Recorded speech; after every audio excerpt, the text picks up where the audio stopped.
Okay, so now we're going to look at what is a hyperdoc exactly.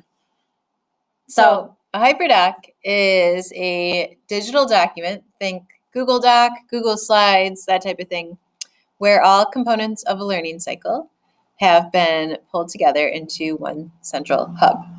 That means you're basically taking your resources from various areas on the internets or handouts or whatever, and you are hyperlinking them into one document by using the fancy link button.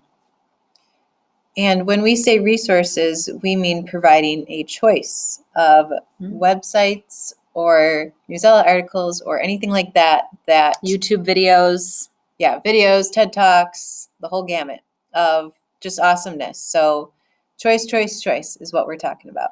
So you're looking at a hyperdoc in which you have a kind of a central focus or a concept, if you will, that you want the students to kind of work around. And then within that hyperdoc, there are articles or things that they can use as resources. But there's also part of the hyperdoc in which they're asked to reflect or complete something. There's a lot of different ways you can approach the hyperdoc. The hyperdoc allows for students to work together or work independently.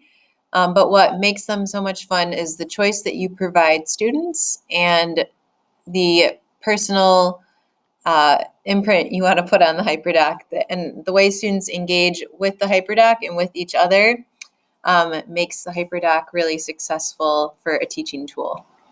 It does make it quite personalized for the student.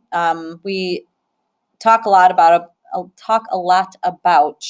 the pace at which a student can work or a group can work. If they're working in groups, it really does promote collaboration because they have to divvy up the work or they have to work through a problem together. And it really does help them communicate with each other on a different level than if it was a teacher-led lesson.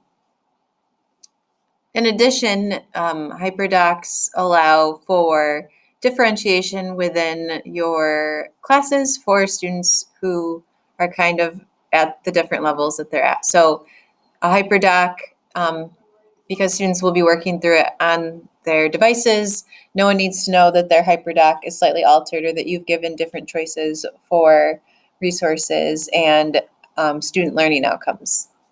Right. So this is generally what a hyperdoc is.